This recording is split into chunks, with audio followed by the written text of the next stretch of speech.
নানা নাতি মিলে নার্সারি থেকে গাছ কিনে নিয়ে আসলো লাগানোর জন্য। আসসালামু আলাইকুম, সবাই কেমন আছেন? আলহামদুলিল্লাহ ভালো আছি। এই তো নানা নাতি মিলে গাছ কিনে নিয়ে আসবে আজকে নার্সারি থেকে, তাই ছেলে আর ছেলের বন্ধু মিলে হচ্ছে এই যে আমাদের গলিটা দেখতে পাচ্ছেন, এই গলির ভিতরে পরিষ্কার করছে। বাসার গলির ভিতরে এত জঙ্গল হয়েছিল যে তারা গাছ লাগাবে, তাই বন্ধু আর দুইজন মিলে খুব সুন্দর করে পরিষ্কার করে একদম খুঁড়ে রেডি করে রাখছে। বিকেল হলেই তারা গাছ কিনে নিয়ে এসে এখানে লাগাবে।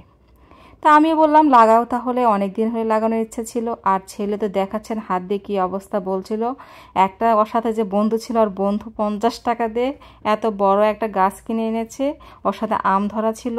আর আমাকে নানা দেখো কত বড় গাছ কিনেছে, একটা আমও নাই। মানে নানা নাতির খুনছুটি লেগেই থাকে, নানা নাতির দুজন মিলে যে নানা কেন বড় গাছ এনে দিয়েছে, আম নাই। আর ও হচ্ছে ফজলি গাছ কিনে এনেছে, কারণ ফজলি আম তার ভীষণ পছন্দ, সে কাঁচা আম খেতে ভালোবাসে আমার ছেলে।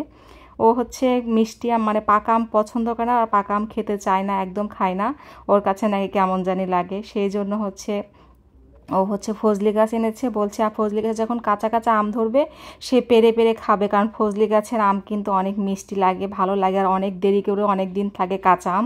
এই জন্য কাঁচা আম কিনে এনেছে। আর এখানে অনেকগুলো সুপারি গাছ কিনে এনেছে। তো নানা বলছিল সবগুলো গাছই হচ্ছে রাখতে হবে, নার্সারিওয়ালা বলে দিয়েছিল যে পানির নিচে রাখতে হবে, সেমাতে রাখতে হবে, যেখানে রোদ না লাগে সেখানে রাখতে হবে, গাছে একটু পানি দিয়ে। তো বোন আবার এসে তাকে হচ্ছে একটু খাইয়ে দিচ্ছিল, মানে চাচাতো ভাই বোনের মিল যেরকম হয়, আবার দুজনের ঝগড়াও ঠিক সেই রকমই হয়। তো দুজন মিলে হেল্প করে সবাই মিলে নিয়ে যে বাথরুমে রেখে দিল, বাইরের বাথরুমে। তো এখানে গাছের গোড়ায় একটু পানি দিয়ে দিচ্ছে, কারণ হচ্ছে একটু রোদ, অনেকটাই সেদিন রোদ ছিল। আর এটা কিন্তু অনেক আগের, প্রায় 1 সপ্তাহ আগের ভিডিও ছিল, এডিট করাই হচ্ছিল না। 1 সপ্তাহ আগে গাছ লাগিয়েছিলাম, আর তখন তো বৃষ্টি ছিল না। আর আল্লাহর তরফ থেকে এখন তো ভালোই বৃষ্টি হচ্ছে, গাছে কিন্তু তেমন একটা আমাকে পানি দিতে হচ্ছে না। তো এখানে হচ্ছে ছেলে আবার পানি দিচ্ছিল, নানা বলছিল গোড়ায় পানি দাও, গোড়ায় পানি দাও। ছেলে খাবে না হচ্ছে গাছে পানি দিবে, কিন্তু সে গাছ লাগাতে এখন অনেক পছন্দ করে, অনেক ভালোবাসে। আমারও গাছ লাগাতে বেশ ভালো লাগে। তো গাছ লাগানো আসলে উচিত। আর নানা নাতির এরকম আসলে নানা আসলে ওর কাছে একটাই আবদার থাকে, নানা তুমি আমাকে গাছ এনে দাও, এটা এনে দাও, ওইটা এনে দাও। মানে নানা আসলে তার এইটা, নানাকে দিয়ে এটা করাবে, ওইটা করাবে। নানাকে কখনো ঠিকভাবে বসতে দেয় না। নানা চলো দোকানে যাই, নানা চলো বাজার করে নিয়ে আসি।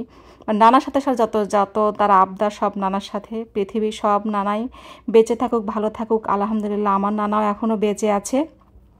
তো এই তো গাছ থেকে একটা আম পেড়ে এনেছে, নানা এসেছে নতুন গাছ থেকে একটা আম পেড়েছে। তো পেড়ে সবাই মিলে খাওয়া হচ্ছিল। তো অনেক কাঁচা মিঠে আম ছিল, মিষ্টি ছিল, নতুন গাছের আম। সবাই একটা টেস্ট করলাম। ছেলে তো বলছিল নানা আসলেই পারবো, একটা আম পারতেই হবে, কারণ তার নানাই সবগুলো গাছ বেশিরভাগ লাগিয়ে দিয়ে যায়। মানে নানা আসলেই সে নার্সারিতে যাবে আর অনেকগুলো গাছ লাগাবে। আর এই তো বিকেলবেলা সে নানার সাথে করে নিয়ে সবগুলো গাছ লাগিয়েছে, প্রায় 60টা গাছ এখানে ছিল। আর এই গাছগুলো যখন বড় হবে সুপারি গাছ, তখন দেখতে অনেক সুন্দর লাগবে। মানে বাইরে জঙ্গলের চেয়ে মনে হয় এখানে এই গাছগুলো অনেক ভালো লাগবে। আর সুপারি গাছ মানে যখন লম্বা হয়ে যায় তখন দেখতে অনেক সুন্দর লাগে। তো অনেকগুলো গাছ লাগিয়েছে। সবাই ভালো থাকবেন, আর নানার জন্য দোয়া করবেন, নাতের জন্য দোয়া করবেন। আল্লাহ হাফেজ।